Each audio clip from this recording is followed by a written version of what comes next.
Hello, my name is Laura, and I work as a librarian at the Mercer County Library System in the Information Technology Department.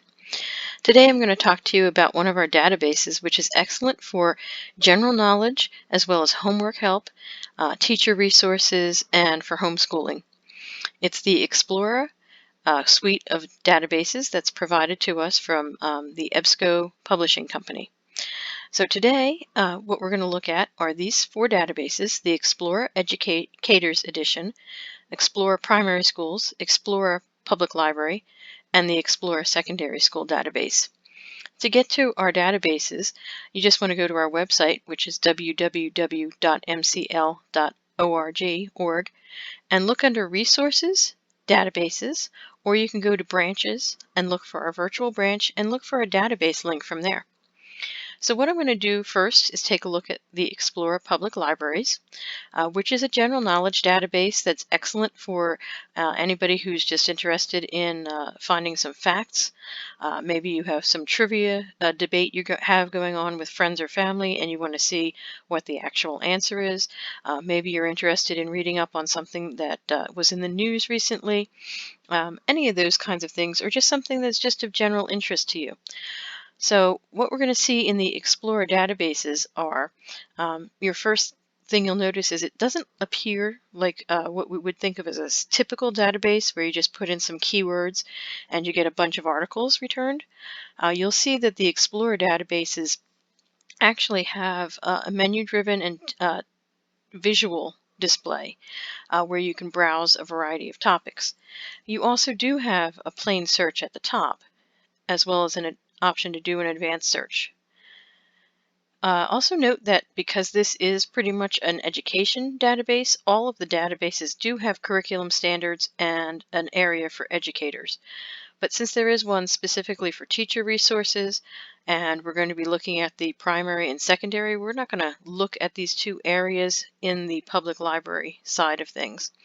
So on the public library, what we'll see here is we've got a few categories, broad categories that we can look through.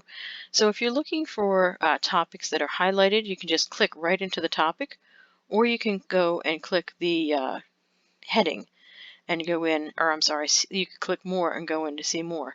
So for example, we have biography. If I click on more, you'll get an alphabetical list of people that are in the biography section. Same thing with the history and science area. If I click on that, you'll get a list of topics that cover both history and social science. So if I wanted to read about, let's see, the Gilded Age, for example, historic era, I can go ahead and click on the Gilded Age, and what I'll get is our results. On the left, you can refine your results using any of these facets. It's defaulting to show me articles that are in full text. I can also opt to just get scholarly or the peer-reviewed journals, and I can also narrow by publication date. You'll see that there's a long range in here. What this is reflecting is the age of the publications that are included in the search results. So you are going to find some result in here that was published in 1874 and one that was published this year. You can also limit by the particular source type. Right now we're showing all results. So one thing you'll see down here is there's a bunch of videos, as well as a reference book is the second result, and an ebook is the first result. What I wanted to point out to you is at the top of most of the search results you get, you'll see a topic overview. And if I go ahead and click on the topic overview, you'll usually get an encyclopedia article from one of the printed encyclopedias that's associated with this database. On the left, you'll see you can also see a detailed record to explain to you exactly where this came from. Or if you just want a quick citation, if you scroll down, you'll see that it came from the Salem Press, and here's the source. So it does tell you which particular print title it came from. So this came from the Salem Press Encyclopedia that was published in 2020. So one of the things about EBSCO's results is you'll see, in addition to the text, there's a listen option, which is excellent for people who have visual difficulties, or you might have a child who's trying to access this, who may have dyslexia and would prefer to have it read to them as they read along, or some sort of other learning disability where listening to the article would be more helpful. It defaults to the American accent, but you do also have the option to do Australian or British. And you do have the mute button, or the volume button, I'm sorry. So if you are playing it, you can adjust the volume. On the right side of almost all the results that you would get in an EBSCO database, you'll have a bunch of tools. You can save the articles to Google Drive. At the top, you'll see you also have the option to sign in, and there's a folder icon. When you sign into these databases, what you're going to do is you're going to put your library barcode in when you click the link from our database page, but then you have the option to create a free account with EBSCO, which will allow you to save items in your folder. So if you're doing research and you aren't sure if you need that particular resource, you can always save it to the folder and go back to it later. The other things you can do, you can print it, you can email the citation to yourself, you can save this whole thing and download it, or you can click on the citation, which is an excellent resource again if you're doing a research paper, because it's going to give you a whole bunch of different formats and it's going to tell you exactly how to cite this particular article. So we have the popular ones in here like APA, MLA, and the Chicago style. Okay, I'm going to go back to our results. And you'll see, as I mentioned earlier, there are different things in here, including ebooks. There are a lot of books that are public domain books, and there are also ones that are published that are associated with EBSCO that you'll see will be available as either a PDF full text or an EPUB full text. So those resources are in here as well. You'll also get video results, and as you're flipping through or going through the results, you'll see this particular one has a lot of ebooks available, but you'll also come across academic journals and as well as magazine articles and newspaper articles. So again, if you wanted to limit it by a particular source type, you can just check those off and you'll see the results will just update in real time. Okay, so if I go back,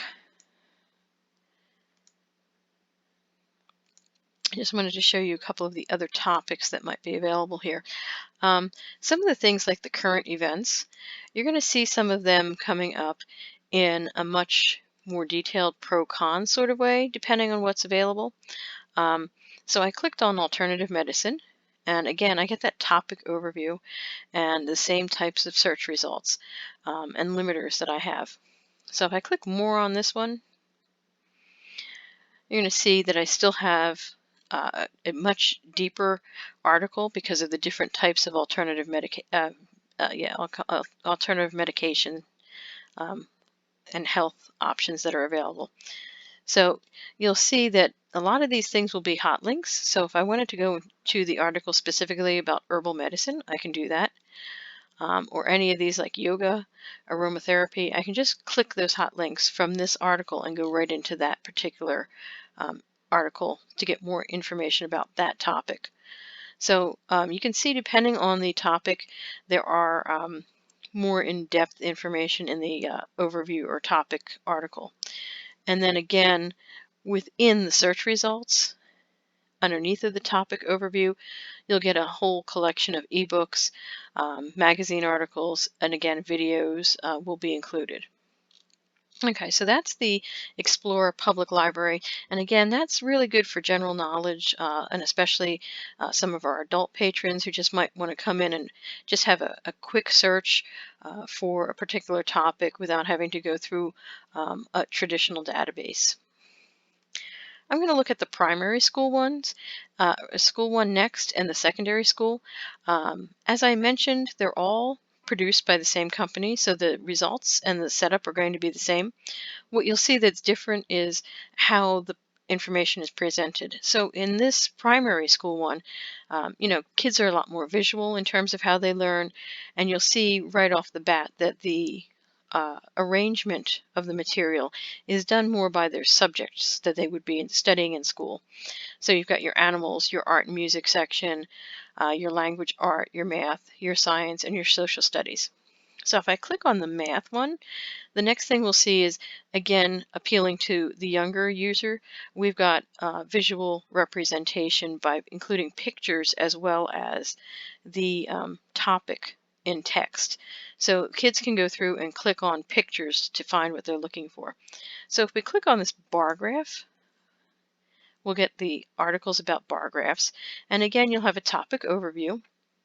And this tells you it's coming from the Salem Press Primary Encyclopedia, which is geared towards kids, so it's at an accessible reading level for your K through about 6th grader. And again, you see we can listen to the article if we'd like, and we have the same option of tools on the right-hand side if we wanted to print, email, save, or download the article. And what you'll see, this will explain to you what a bar graph is, and it will give you different examples. And it also gives you, for example, on this one, favorite fruit, it gives you the survey results, so it can show you how the bar graph is arranged from the survey.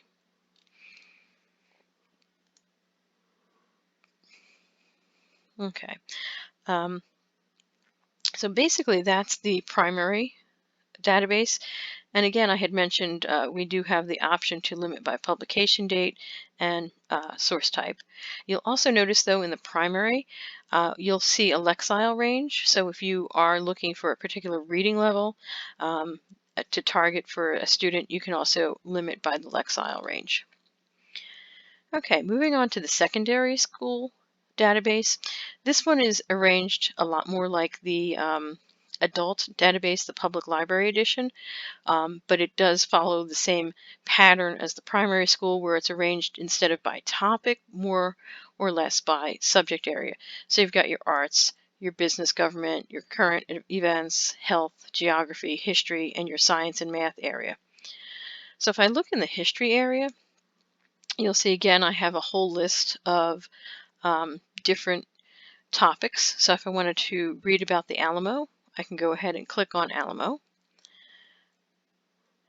And now here's something that's interesting. Because Alamo comes up in the title of the Los Alamos articles, you'll see that will mix in sometimes. So you do have to make sure to read the abstract when you're looking at these to make sure it has to do with the topic you're really looking for. It will also give you subject headings in this particular database. So you're seeing if you're looking for the article about the Alamo in the historic site in Texas, then you'll see that shows up as the subject. So again, you're getting basically just a text list of results. This particular one does not have a topic overview. I'm going to take a look at that second article so you can see, again, some of them are short because they're coming from a general encyclopedia, as this one is.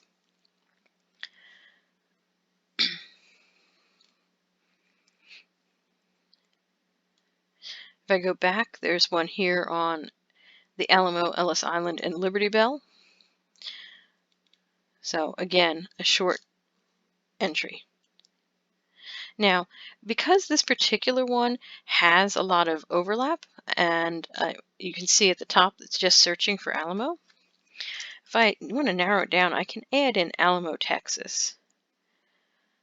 If I really want information about the battle at the Alamo, I can do that as well. And see, now I've narrowed my results down. So epics of defeat, Texas's Alamo, remembering the Alamo. So now I've narrowed it down to a specific time point in history where I'm looking specifically at the battle, not necessarily at the historic site or just the general topic of the Alamo. So you can see with just a few keywords, you can narrow it down pretty well. I mentioned the area for educators and the curriculum standards, so I'm just going to click on the curriculum standards. And what you're going to do is you're going to see a list, and you can just kind of go through. So looking at the U.S., then you can pick your state, and we're in New Jersey, so we're going to go ahead and pick New Jersey. And if I want the core curriculum, I can do that, and then I can pick.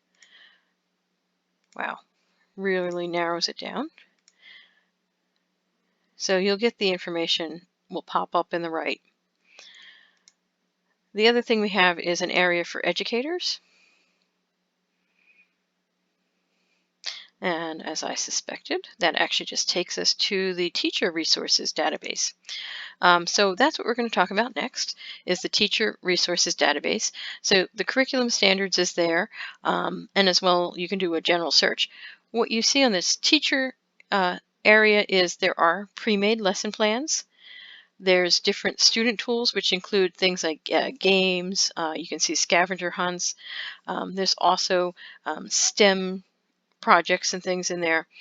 And again, you've got the correct curriculum standards here, and then there's a list of sites for teachers to use in terms of learning. So for example, if we wanted to look at some of these lesson plans, again, I can click on American History is one of the ones that's listed here. So I can click on this, there's one article here. Oops, sorry to say, that was not one that's full text. My apologies on that. So STEM lessons, I know there's ones in here that have full text. So using solar energy to teach STEM. If I click on the PDF of that, you'll see I get a full text article which goes into different details about how you can teach solar energy to STEM or for STEM education. And it will give you a list usually of topics to cover, resources for further reading, and I mean you can just pretty much go in and see that there's a lot of different things in here. Usually there's also a table of contents that you can look at on the left and pretty much go through the different parts of the article instead of just scrolling through. So this particular one looks like it's got 15 different um, articles or pages in it. So you'll see that that's usually once you get into it, it'll give you the table of contents and you can kind of flip through and see what else is included in the lesson plans as opposed to just being a basic plan. There's the further reading as well as the basic plan. Um, let's see. Okay, so I mentioned the student tools as well. So we do have things in here like the scavenger hunt for secondary school, and just basically gives you a couple of activities that you can do with the different databases. Okay, and this area changes. So when you go in and out of it, you'll see different things will show up. And like I said, there is an advanced search and a plain search. So if you wanted to look for a specific topic, physics, for example, or chemistry, you could go in and do that as well. Okay, so those are our Explora databases. We hope you enjoy using them and have a nice night.